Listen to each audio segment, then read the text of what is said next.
Dying declaration यानी मरता हुआ जो व्यक्ति होता है जिसके साथ में कोई अपराध हुआ है, उसके साथ में किसी ने चाकू मार दिया, उसको गोली मार दी, वो मरने की कगार पर पहुंच गया और वो कुछ कहना चाहता है, डिक्लेयर करना चाहता है, स्टेटमेंट देना चाहता है, इसे हम कंसीडर करेंगे डाइंग डिक्लेरेशन। यानी वो मरने की मृत्युशैया पर है, मृत्युशैया पर होते हुए वो कुछ डिक्लेयर कर रहा है, कुछ स्टेटमेंट दे रहा है, जिसे हम डाइंग डिक्लेरेशन कंसीडर करते हैं। कहाँ बताया गया है? ये बताया गया Indian evidence act section 32 subsection 1 में, जहाँ पर कोई व्यक्ति जिसकी ऐसी अवस्था हो गई कि वो मरने की स्थिति में आ गया, अगर वो कुछ कहता है तो मैजिस्ट्रेट, डॉक्टर, उनके सामने वो स्टेटमेंट देता है। अब ये स्टेटमेंट कैसे दिया जाता है? या कि वो ओरली बताए, क्योंकि इंडियन एविडेंस कहता है जो भी ओरल एविडेंस होंगे वो डायरेक्ट फॉर्म में होंगे, तो या कि वो ओरली मैजिस्ट्रेट को बताए कि उसके साथ में क्या घटना घटित हुई।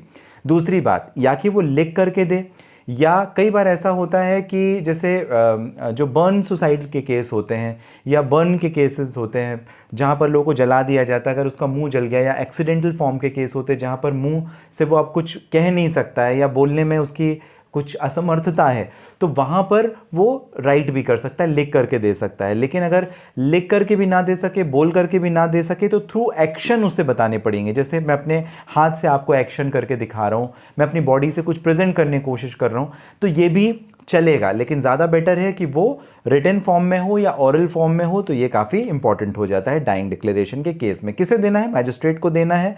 कौन व्यक्ति देगा? वो जो डेथ बेड पे है, जो मृत्युशैया पे है, वो व्यक्ति देगा। अब बहुत ज़रूरी बात ये आ जाती है कि जब वो कह रहा है अपनी बात को, तो उसे रिकॉर्डेड फॉर्म में लिखना है, और ये एक डायरेक्ट क्वेश्चन आंसर का सेशन। मतलब फॉर एग्जांपल, अगर मैं मैजिस्ट्रेट हूँ, मैं उस व्यक्ति से पूछूंगा आपकी ऐसी हालत कैसे हुई, तो वो बताएगा मुझे गोली मारी गई, या मुझे चाकू से मारा गया, या मुझे जिंदा जलाने का प्रयास किया।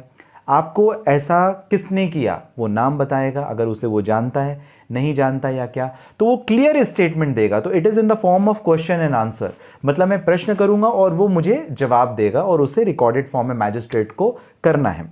दूसरी इंपॉर्टेंट बात यह है कि इसमें जो एरर्स आने वाले हैं उसकी पॉसिबिलिटी को मिनिमाइज करने की ज़रूरत होती है, एरर्स ना हो, इस बात को मैजिस्ट्रेट को ध्यान देने की काफ़ी ज़्यादा ज़रूरत होती है। मैजिस्ट्रेट अकेले नहीं होगा वहाँ पर, अगर पॉसिबल है तो मेडिकल जो डॉक्टर है वो भी वहाँ पर रहेगा, साथ ही साथ में अगर पुलिस रह सकती है पुलिस भी होगी, और अगर अक्यूज पर्सन जिसके खिलाफ में आरोप लगाए जा रहे हैं उसका वकील भी अगर वहां पे प्रेजेंट है तो भी कोई दो मत नहीं है, वो भी हो सकता है। अब डाइंग डिक्लेरेशन इंडियन लॉ में कंसीडर किया गया था, उसके बाद पहले इंग्लिश लॉ में कंसीडर किया गया, फिर इंडियन लॉ में लाया गया।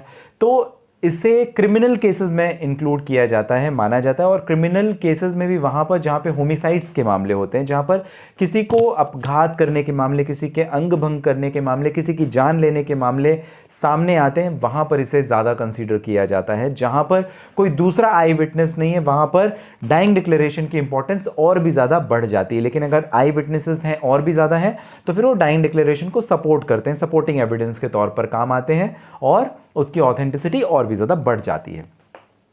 इंडियन लॉ में क्या है? इंडियन लॉ में भी सारे के सारे प्रोविजंस ऐसे ही हैं। सुप्रीम कोर्ट की कुछ स्पेशल गाइडलाइंस भी हैं, जिसको मैं आपको अगले कुछ आने वाले वीडियोस में डिस्कस करूंगा।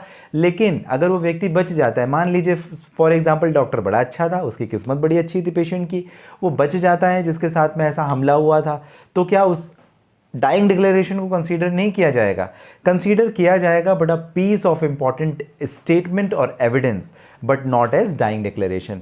क्योंकि अब मौत तो हुई नहीं उसकी, अब जबरदस्ती आप उसे तो मार नहीं देंगे कि भाई आपने स्टेटमेंट दे दिया तो आप मर ही जाओ, नहीं। उसे कंसीडर किया जाएगा एक प्रॉपर स्टेटमेंट के तौर पर, जो कि प्रॉपर पीस ऑफ एविडेंस भी कंसीडर किया जाएगा, लेकिन वो डाइंग डिक्लेरेशन नहीं होगा। डाइंग डिक्लेरेशन तभी होगा, हाई कोर्ट मध्य प्रदेश की भी रूलिंग थी इस पर, डाइंग डिक्लेरेशन तभी होगा जब उस व्यक्ति की डेथ हो गई है, वो अपना स्टेटमेंट देने के बाद अब इस दुनिया में नहीं है।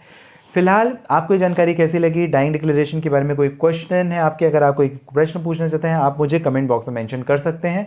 डायरेक्टली किसी पर्टिकुलर प्रॉब्लम के लिए अगर आप करना चाहें मुझे बात, इस वीडियो के डिस्क्रिप्शन में डिटेल एंड लिंक है, जहां से डायरेक्टली आपकी और मेरी हो जाएगी बात। हमेशा आप स्वस्थ और सुरक्षित रहें, इस कामना के साथ मिलते हैं अगले वीडियो में। आप सभी का बहुत धन्यवाद।